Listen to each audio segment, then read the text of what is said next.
Hi everyone, welcome back to my channel. तो जैसा कि आपने थंबनेल में देख लिया होगा कि हम किस इम्पॉर्टेंट इंडिकेटर के बारे में बात करने वाले हैं, क्वालिटी इंडिकेटर के बारे में बात करने वाले हैं।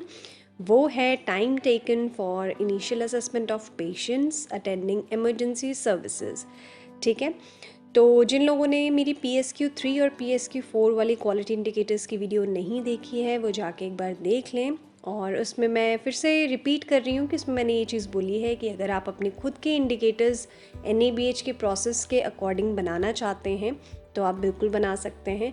ऐसा कोई रिस्ट्रिक्शंस नहीं है कि आप अपने इंडिकेटर्स नहीं बना सकते। ठीक है, तो आज मैं एक इनिशियल असेसमेंट जो कि इमरजेंसी में पेशेंट्स की जाती है उसके बारे में बात करूँगी।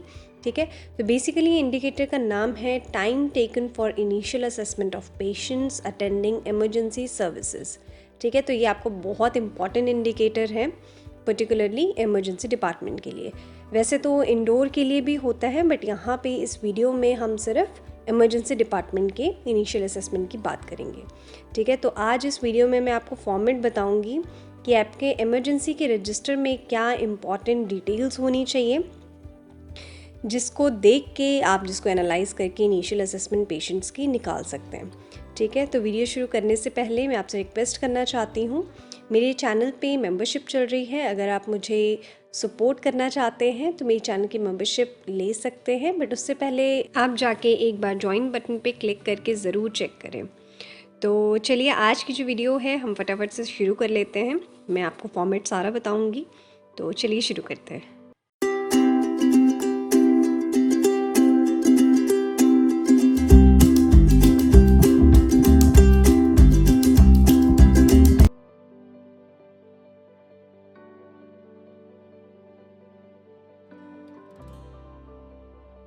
तो गाइज़, जैसा कि मैंने अभी आपको बताया कि इनिशियल असेसमेंट जो है वो इंडोर पेशेंट्स की भी होती है, बट इस वीडियो में हम इमरजेंसी डिपार्टमेंट की बात करेंगे, उसके इनिशियल असेसमेंट की बात करेंगे। तो बेसिकली जो इसका फॉर्मूला है time taken for initial assessment of patient attending emergency services, वो है sum of time taken for assessment. मैं आपको बता देती हूँ, sum of time taken for assessment divided by, sorry for the writing, थोड़ा सा क्योंकि फ़ोन पकड़ के थोड़ा सा इशू हो जाता है। ठीक है, इग्नोर दैट। और जो डिनोमिनेटर है वो है total number of patients in emergency. ठीक है, तो मैं एक बार इसको लिख लेती हूँ।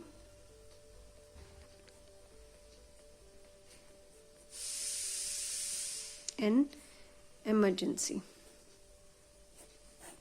ठीक है, तो ये जो है आपका टाइम टेकन जो इनिशियल असेसमेंट का है उसका फॉर्मूला है। तो इन दोनों चीज़ों को निकालने के लिए हमें कोई तो सपोर्टिंग डॉक्यूमेंट चाहिए होगा। तो आज मैं वो सपोर्टिंग डॉक्यूमेंट आपको बताऊंगी, वो रजिस्टर बताऊंगी, उसका फॉर्मेट बताऊंगी जिसके थ्रू आप ये दोनों चीज़ें कैलकुलेट कर सकते हैं फॉर इमरजेंसी डिपार्टमेंट। ठीक है, तो इंडोर का मैं फिर किसी वीडियो में कवर करूंगी, फिलहाल तो हम इस पर स्टिक करते हैं। तो चलिए अब मैं आपको फॉर्मेट बताती हूँ और एक एक चीज़ हम उसमें डिस्कस कर लेंगे। वो सारी चीज़ें मैं आपको बता दूंगी कि आपने उसको कैसे मेंटेन करना है। ठीक है, तो चलिए अब हम अपने फॉर्मेट की तरफ बढ़ते हैं। तो इमरजेंसी का रजिस्टर बनाने के लिए जो फॉर्मेट मैंने क्रिएट किया है आप उसको एज इट इज़ भी बना सकते हैं, अगर कुछ चेंजेस करना चाहते हैं तो वो भी कर सकते हैं। तो सबसे पहले हम यहाँ पे लिखेंगे सीरियल नंबर। ठीक है, कि कितने पेशेंट्स आए आपको यहीं से पता चल जाएगा कि टोटल नंबर ऑफ पेशेंट्स जो कि इमरजेंसी में आए हैं, आपका डिनोमिनेटर जो है आपके सीरियल नंबर से ही निकल जाएगा। ठीक है, उसके बाद पेशेंट की मतलब वो कब आया है वो डेट डालनी है। देन फिर आप लिखेंगे पेशेंट का नाम, उसका UHID नंबर। ठीक है, UHID नंबर लिखने के बाद आप लिखेंगे उसका एज और जेंडर। Then provisional diagnosis. ठीक है, फाइनल डायग्नोसिस से पहले जो भी आप साइन एंड सिम्टम्स से देखेंगे वो आप प्रोविजनल डायग्नोसिस जो है वो पेशेंट का लिखेंगे।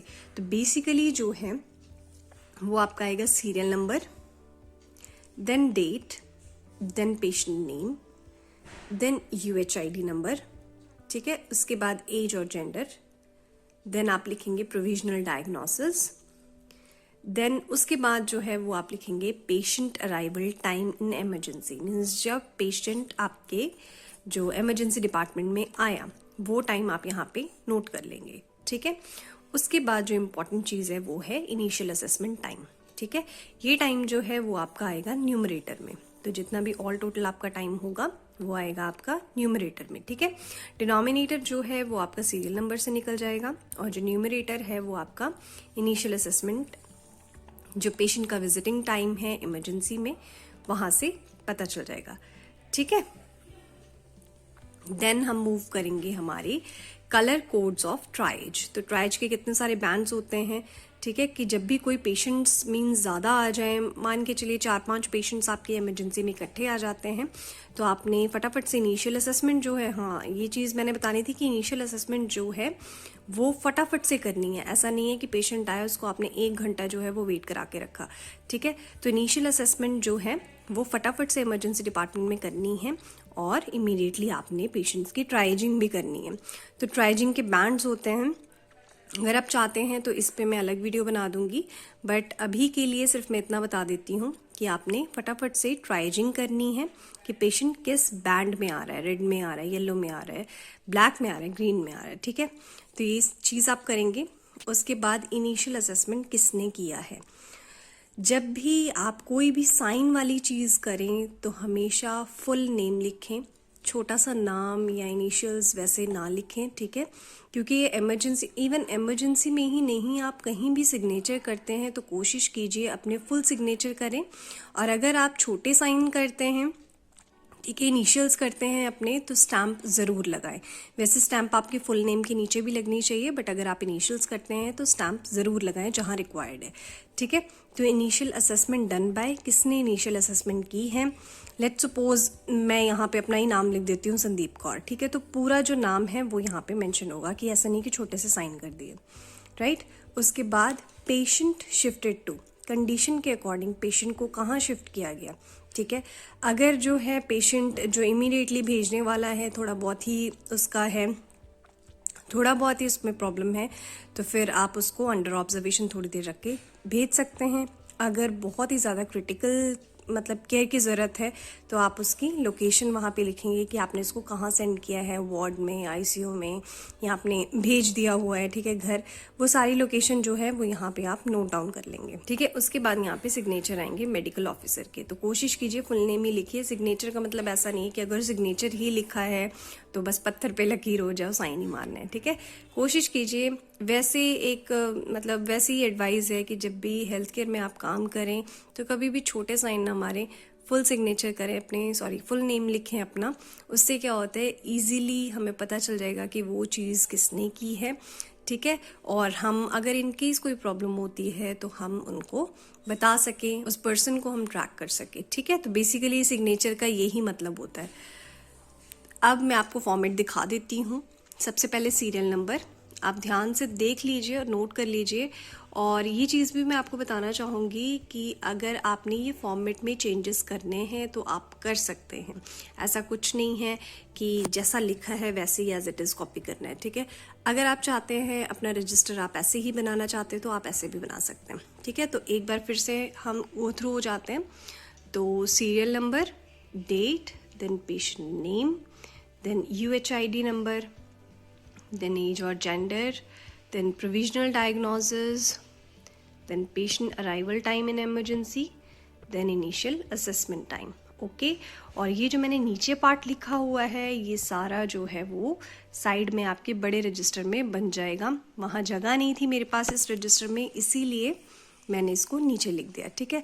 अब कलर कोड क्या है ट्राइज का, then initial assessment done by, then आपका आएगा पेशेंट शिफ्ट टू, कहाँ पे किस लोकेशन पे शिफ्ट किया है, ठीक है, फॉर ट्रैकिंग पर्पस, ये हमें लिखना ज़रूरी है। उसके बाद signature of emergency medical officer, ठीक है। तो ये आपका फॉर्मेट बन के रेडी हो जाएगा। बाकी चीज़ें तो मैंने हमेशा अपने फॉर्मेट में बोलती हूँ, यहाँ पे लोगो वगैरह आप खुद लगा लीजिए, रेफरेंस नंबर दे दीजिए, ठीक है, नीचे जो रेफरेंस नंबर होते हैं, और बॉर्डर लाइन दे दीजिए ताकि आपका फॉर्मेट जो है वो थोड़ा अच्छा दिखे, ठीक है। तो इस तरीके से आप जो है अपना सम ऑफ इनिशियल असेसमेंट जो है वो निकाल सकते हैं by total number of patient, जो है आपको यहाँ से पता चल जाएंगे, ठीक है। तो गाइज उम्मीद करती हूँ आपको ये छोटा सा फॉर्मेट जो है वो ठीक लगा होगा, मीन्स आपको लगा होगा कि मैं बना सकता हूँ या बना सकती हूँ। और अगर कोई भी इस तरीके की हेल्प चाहिए तो फिर आप मुझे कमेंट बॉक्स में कमेंट कीजिए, मैं आपको वीडियो बना के ज़रूर रिवर्ट करूँगी। अगर मुझे लगता है कि वीडियो बनाने लायक वो चीज़ है तो मैं डेफिनेटली आपको वीडियो बना के दूँगी। अदरवाइज़ अगर आंसर मेरा छोटा हुआ तो मैं आपको कमेंट बॉक्स में ही कमेंट कर दूँगी, ठीक है। तो बिल्कुल भी निराश मत होना ये सोच के कि हमें कोई रिवर्ट नहीं आ रहा है, ठीक है। तो एक बार आप इसको देख लीजिए। उम्मीद करती हूँ गाइस आज का टॉपिक आपको पसंद आया होगा। अगर पसंद आया है तो वीडियो को प्लीज़ एक लाइक कर दें, मुझे मोटिवेशन मिलती है, ठीक है। लाइक ज़रूर करें और मेंबरशिप को भी चेक कर लें और सब्सक्राइब करें मेरे चैनल को। मैं मिलती हूँ आपसे नेक्स्ट न्यू वीडियो में। Till then bye bye, take care and stay safe.